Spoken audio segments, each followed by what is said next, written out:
Zombie Apocalypse.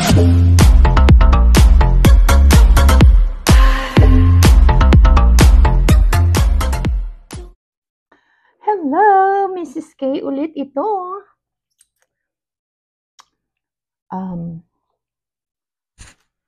New day, new vlog tayo ngayon.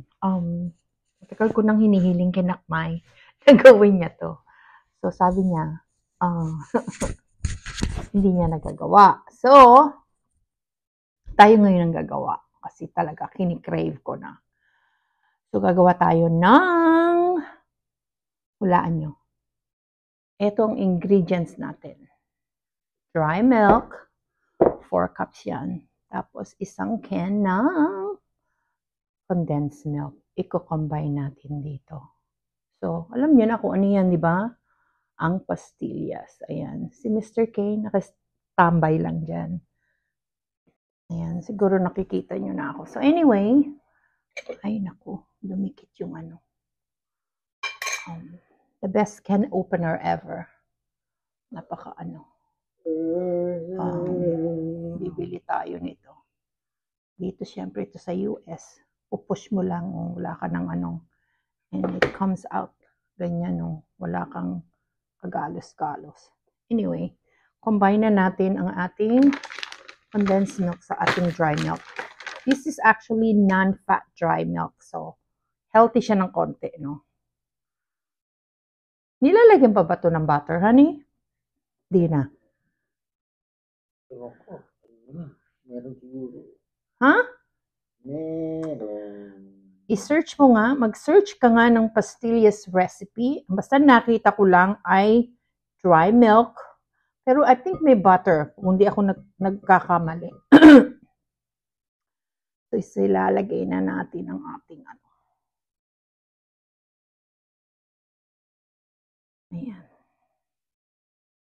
Isimutin natin lahat ang nasa can. Kasi sayang, diba? Isimutin natin. Kailangan natin ng spatula. Nakmay, ginagawa ko na ang pastillas na hinihiling ko sa iyo. Hoy, sinong nakapanood dyan ng ano, ng plus plug ni Eric? Yung naglo-laundry siya. Ano yan, meron? Pastillas? May butter ba? Sabi, haluin lang daw ganyan. Para siyang maging dough. Naku, gaano kayang katagal yun? Tingnan natin. Anyway, dyan lang kayo at hahaluin lang natin to. Hindi natin alam kung gaano katagal bago maging dough itong ating dry milk and condensed milk. Naku, talaga bang isang gatas lang yun? Siguro nga. So this is a fortified milk with vitamin A and D, but this is non-fat. So medyo healthy siya, di ba? Oh. So hinahalo lang natin, ayan. Ano, honey? Pastillas. Does it need butter? 4 cups of fresh milk, 1/3 cup white sugar, powdered milk, tablespoon of butter, 1 tablespoon of butter. 1 tablespoon of butter? Yeah. Wag na. Lagyan mo ng butter para yun ang magpapaano niyan. Magpapaano? Hindi para hindi siya magdikit. Hindi. Kailangan mo yun.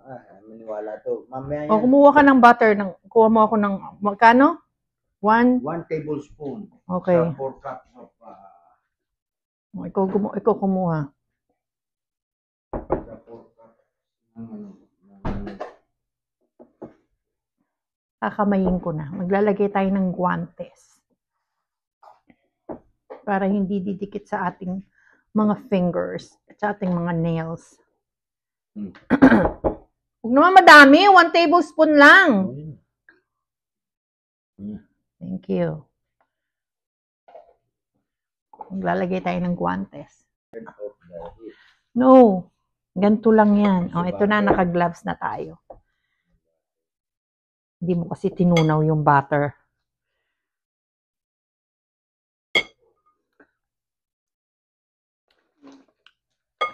So, yung milk sa ilalim, hindi ko makuha. Oh, ayan. Ba, magwo-workout ka dito sa pastillas na to. Diba? Oh.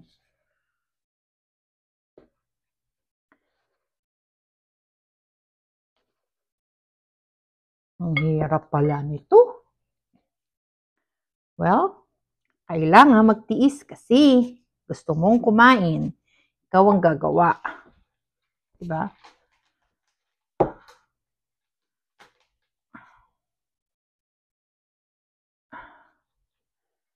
Ay. Pero lasa na siya, ha?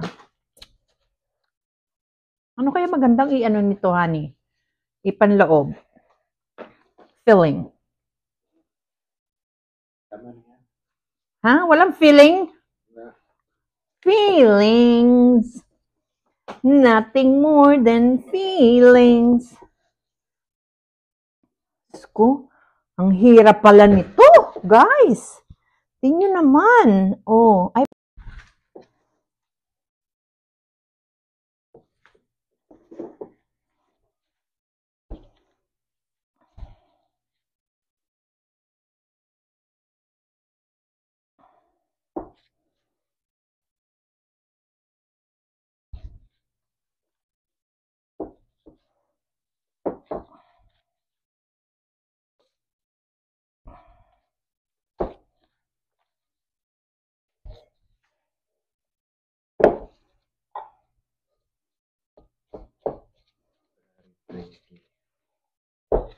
Ano?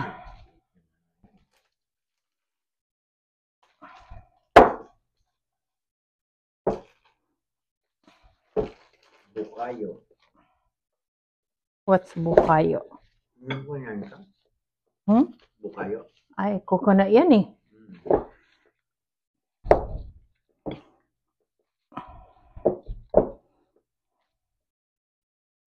You want this roll on sugar or powder milk? Sugar na lang. Kung gusto mo brown sugar. Ano nga? White or brown?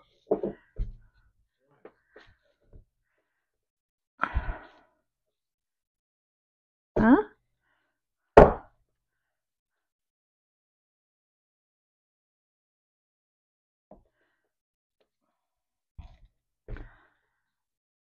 Ay, magkakamuscle ako nito.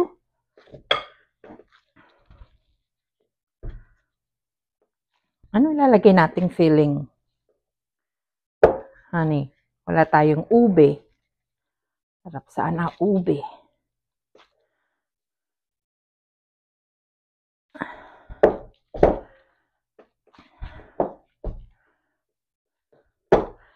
Gusto mo sugar? So, meron tayong sugar dito, no? Dito natin iaano. Tapos dito natin i-container. So, tingnan natin kung pwede na natin.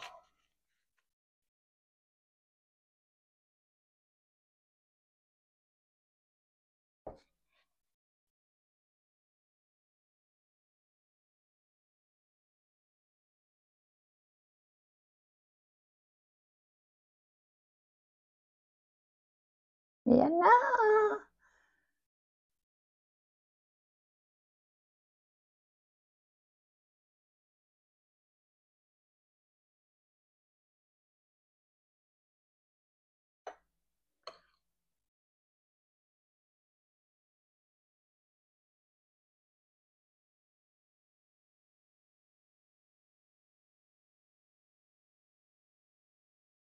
Meron tayong isa. Pero, ano ka lang, parang ang laki nun. I-julita natin ng, ng konti.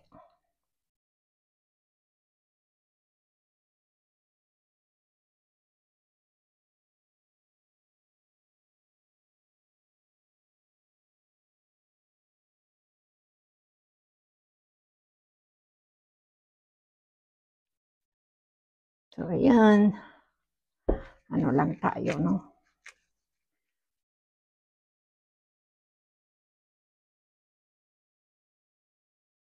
Masyadong palaki ng palaki.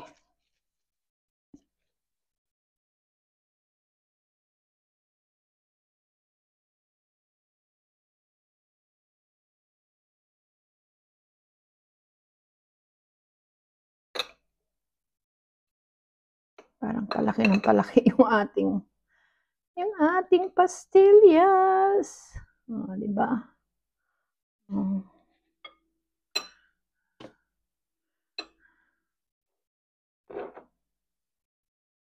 Di ba?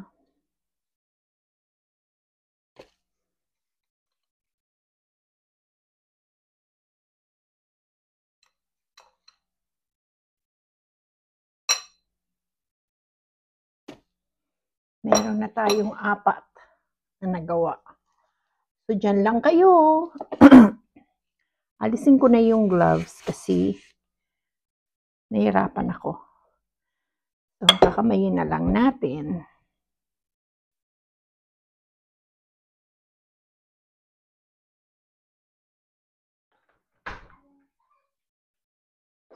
Tikim, Manny. Tikim. Mamaya na.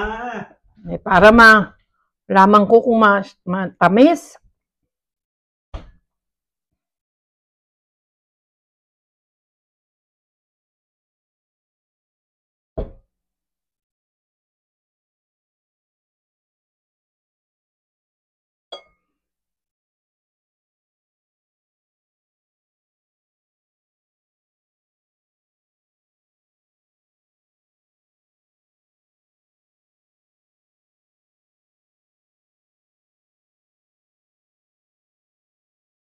Kailangan pala ididiin mo siya para hindi siya magkaroon ng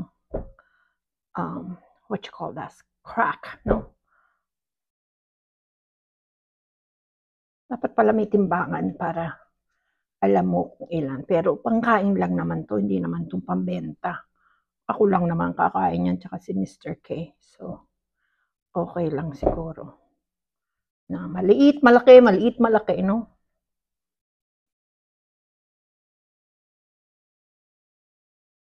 Gagawa rin ako ng different shape. Ayan!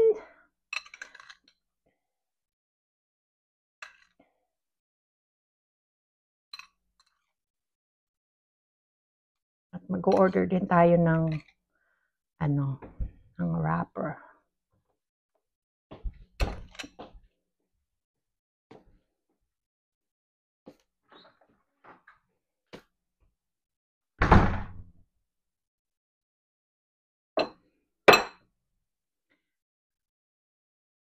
Two, 4, 6, 8, 9. So, gawin natin 10 ganon.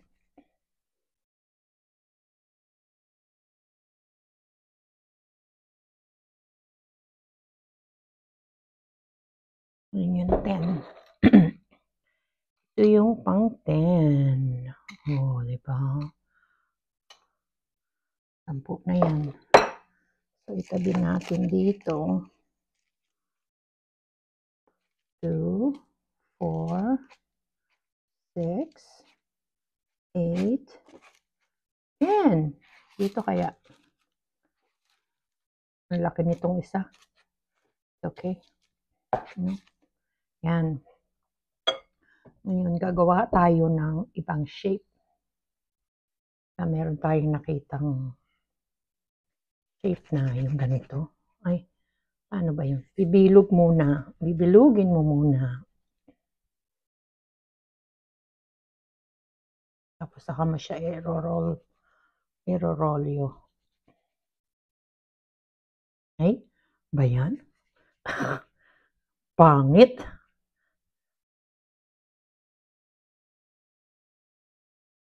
Parang ang pangit ah.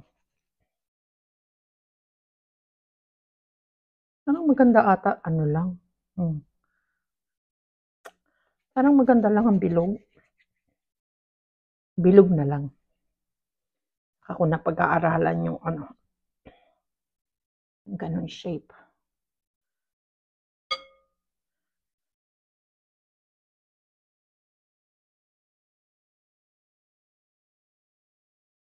Parang may exercise ka na nito. Exercise. Ilan kaya magawa ko nito, no?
Nangangawit na ako.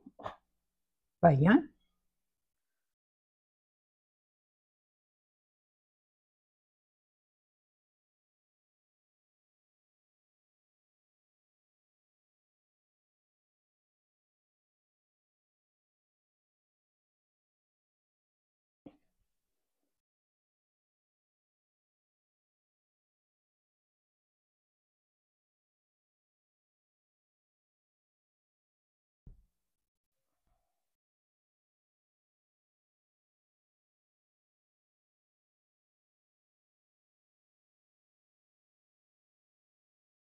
Dapat ganun lang kaliit.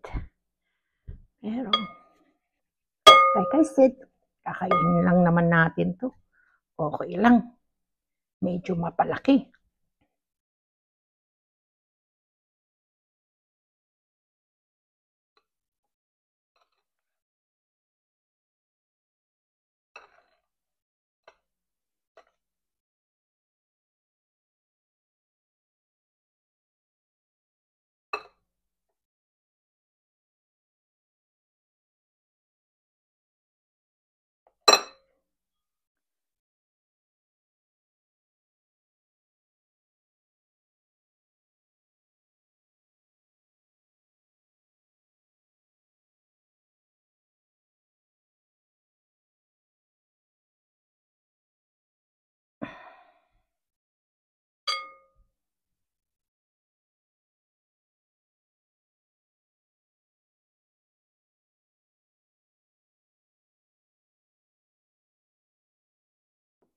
Ayan.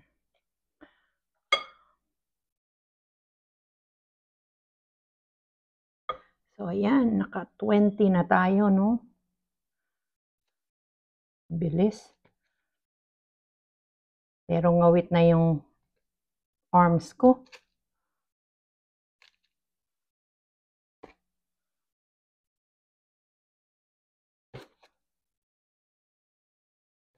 Ang liit nung isa. Okay lang.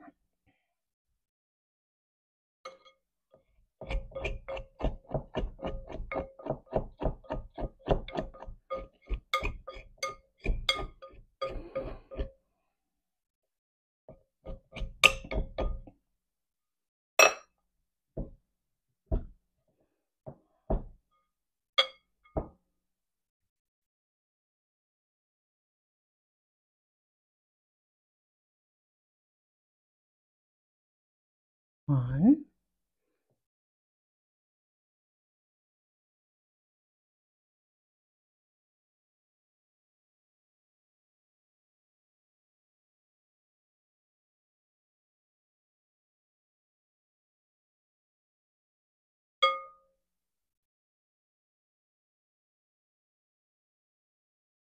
So, ayan, nakagawa na naman tayo ng another 10. 2, 4, 6, 8, 10.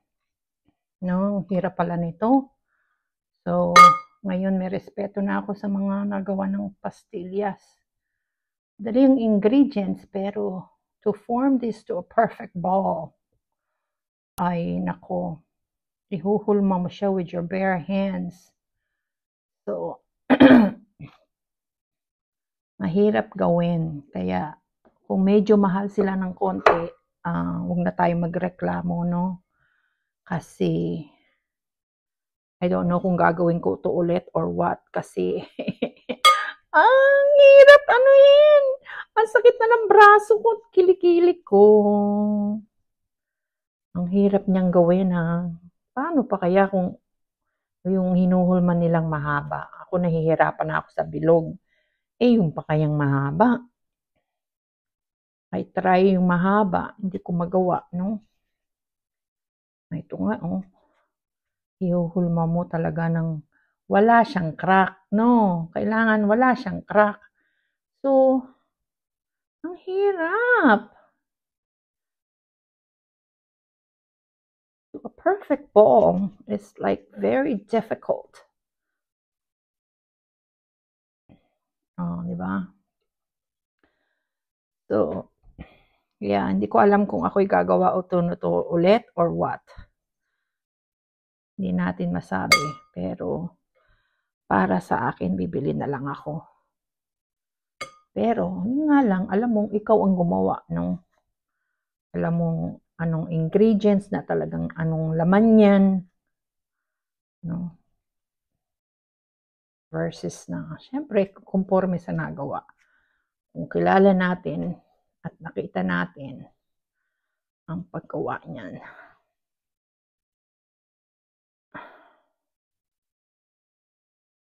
May crack siya, oh. Ayaw siyang dumikit.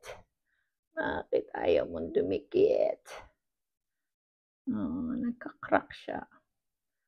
Kailangan mo talaga siya imasa na mabuti. Para magdikit-dikit sila. And then, ganyan. Oh. Pagka nagkadikit-dikit na sila, oh, it's a perfect ball. Diba? Oh.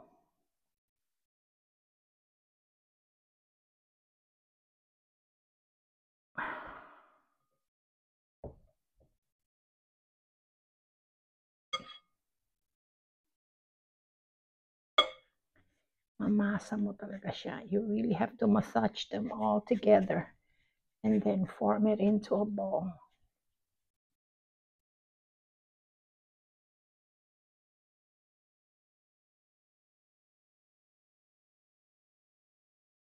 Kailangan walang lump-lump. Oh.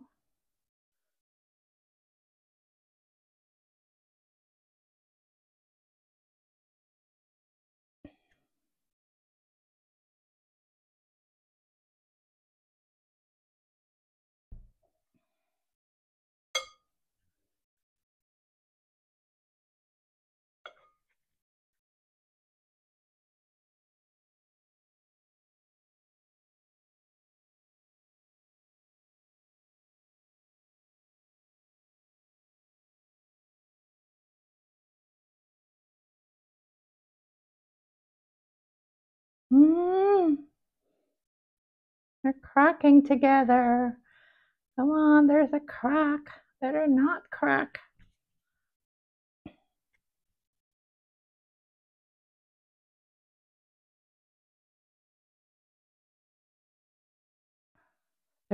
Mukhang 30 pieces lang ang nagawa ng 4 cups. Pero malalaki siya. No? Malalaki siya. So, I'm sure I could have made 50 pieces. Sabi nga nila, yung 4 cups na will make you 50 pieces. Kung talagang maliliit lang siya. Ay, bastos. Sisimutin natin kung what's in the bowl. Tapos,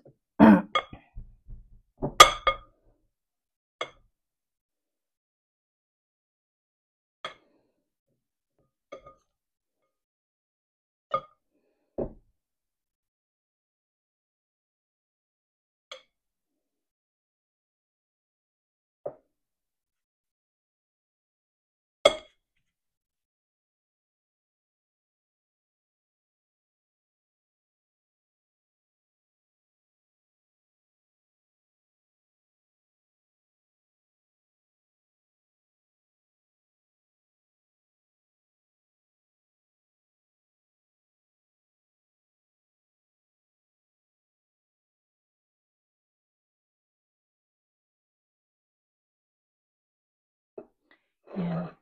36 pieces lang. So, 30 na yon. Ito yung 6. Medyo maliliit na siya, pero okay lang. Siguro kung ito'y talagang pambenta, dapat ata ganito lang kaliliit. Nakita niyo yung una kong gawa, di ba malalaki siya. Kaya okay lang. Okay na okay lang.